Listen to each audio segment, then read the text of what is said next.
దుబాయ్లో ఎవరి అయితే జాబ్స్ పోతున్నాయో వాళ్ళకి నా దగ్గర నుంచి ఒక సజెషన్ ఏంటంటే, గాయస్ మీరు లైఫ్లో ఒకటి గుర్తుపెట్టుకోండి, మీ కంపెనీస్ ఏవైతే ఉంటాయో అవన్నీ పర్మనెంట్, అందులో ఉండే ఎంప్లాయీస్ టెంపరీ. అది ఎంత పెద్ద కంపెనీ అయినా కానివ్వండి, కంపెనీ ఎప్పుడు క్లోజ్ కాదు.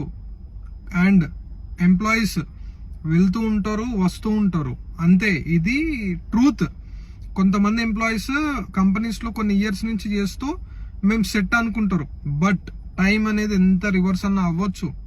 మీరు 10 సంవత్సరాల నుంచి చేసినా మిమ్మల్ని 10 సెకండ్లో తీసి పక్కన పడేయచ్చు. ఎందుకంటే కంపెనీకి ఆ పవర్ ఉంది. Company will never depends on employees. Okay, this is truth. So అందుకనే మీరు మీ కంపెనీకి ఎంత వర్క్ అన్నా చేయండి, ఏమైనా చేయండి, బట్ మీకు ఓవర్ కాన్ఫిడెన్స్ అనేది మాత్రం గెయిన్ చేసుకోవద్దు. నాకు ఈ జాబ్ ఉంది, నేను సెట్, జాబ్ ఎప్పుడన్నా పోవచ్చు. ఓకే, సో అందుకని మీరు ఆ థాట్ అనేది తీసేస్తే మైండ్లో నుంచి, ఒకవేళ జాబ్ పోతే మీకు అంత బాధ ఉండదు. అండ్ వన్ మోర్ థింగ్, ప్రపంచంలో ఎన్నో కంపెనీలు ఉన్నాయి, దుబాయ్లో ఎన్నో కంపెనీలు ఉన్నాయి. ఈ కంపెనీ కాకపోతే మీరు ఇంకో కంపెనీలో జాయిన్ అవుతారు, మీరు జాబ్ చేసుకుంటారు, అంతే తేడా, ఇంకేం తేడా లేదు. ఓకే, సో మీ కాన్ఫిడెన్స్ ని మీరు లాస్ కాకండి. Okay, be confident and try to apply for more jobs. Thank you guys.